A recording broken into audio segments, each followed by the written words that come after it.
Good morning. So Mother's Day, I was given a choice: mow my yard or edge. I chose to mow. I prefer it, and hands down, my husband does a better job edging anyway. Then, halfway through, I'd say, my husband came up and said, "Hey, what do you think of this? How about you mow less and we make mini meadows?"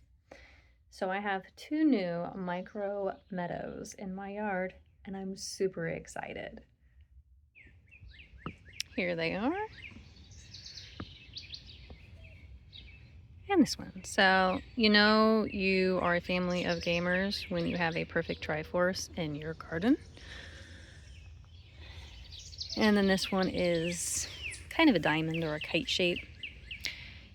That fell over. Squirrels.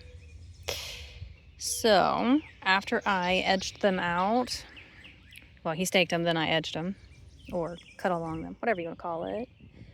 I had both boys come out here with their own little seed packets and sprinkle a huge collection of seeds that I gave them into here. So I have dahlia, I have bachelor buttons, celosia.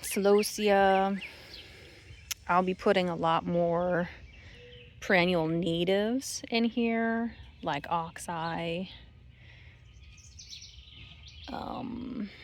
Coneflowers are in here. All kinds of stuff. If you think of any pretty native wild flowers that I could add to that, definitely leave them in the comments below. I will probably add them. And since I just sprinkled seeds, I don't know what'll come up, what won't come up. But I'm excited. Within an hour of finishing this, there were birds. There were multiple logs in here. There's only one now, but there were birds in here cleaning it up and enjoying this, the bird feeders, enjoying the pots. It's like instant wildlife sanctuary, and I love it. I'm gonna figure out what this little pupper's doing.